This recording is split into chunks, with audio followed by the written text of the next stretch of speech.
I want to talk to you about something very important. I want to talk to you about you. Well, not just you, but everyone, because I want you to think about you, which should be easy. Most people think about themselves quite a lot.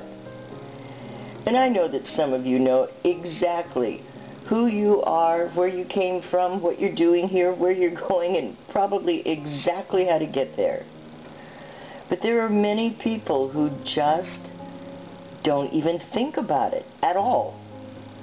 And so it's something that I want to talk about. And when I say that I want you to think about you, I mean more than just the you that you see in the mirror. I want you to think about the real you, both parts of you, the physical and the spiritual.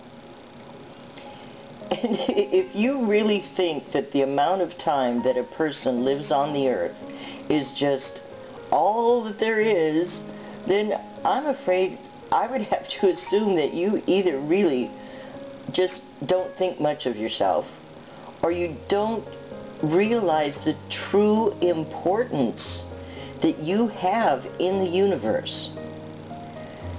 Each and every one of you is so very, very precious. What most people think of as self, yourself, is really just a material thing. It's based on what you've learned through 5 of your senses: sight, hearing, touch, smell, and taste. But it's just part of what you truly are. Self is the body that you were born with and how you define it. Pretty, ugly, gentle, nerdy, athletic, stupid, artistic, cute, and so on and on and on. It's actually the illusion of who you are. And it's mostly a combination of what you have believed about what other people have told you that you are. And you've been told by many people what you are. And the influences that other people have had on you, and then also what you think and imagine yourself to be. And I realize that it has taken your whole life to refine this illusion, and that you've worked very, very hard to become exactly what you believe yourself to be. But you are so much more. Self is who you are, not counting spirit or soul or whatever term you use for your higher self, the part that lives on after your body dies. And your self and your higher self are both separate parts of you that are supposed to be working together for a specific goal. And the goal is to remember who and what you truly are, moving past the self and remembering that you are also a spiritual being, one with all life of the universe, part of everything.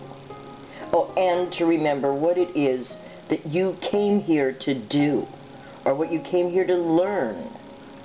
And then you're supposed to try to do that with all your love and strength.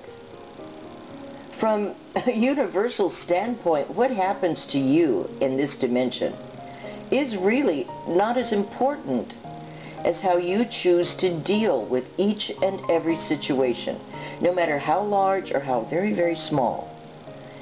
And it's not so much what you do, but the real reason that you did whatever it was. Not the reason that's going to sound better later, but the true reason that you did it. Our true innermost feelings are what raises and lowers our vibration.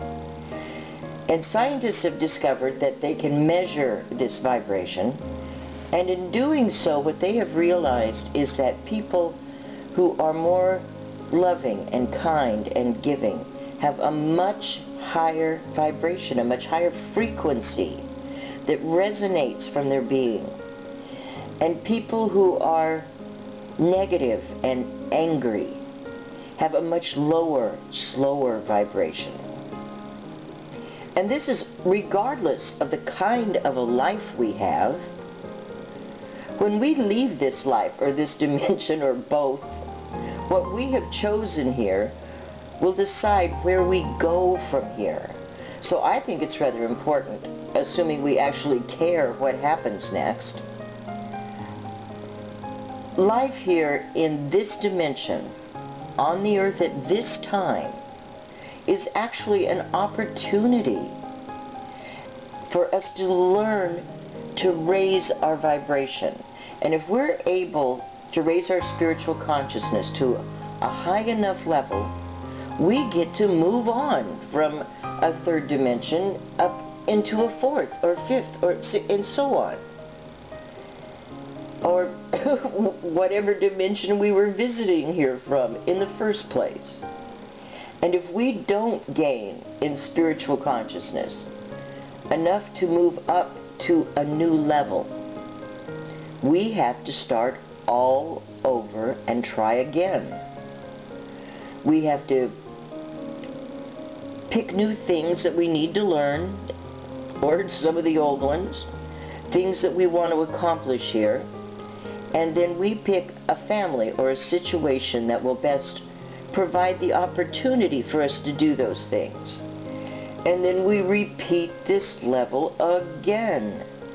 But unfortunately, being in a three-dimensional world, you're not going to remember who you are or who you were or what it is that you came here to do.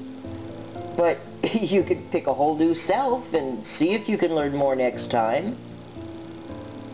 This is reincarnation, and it is a gift. It's a way to try again if you don't figure it out the first time, or the 100th. Of course, the idea is to eventually raise your spiritual vibration to a high enough level that you can move up.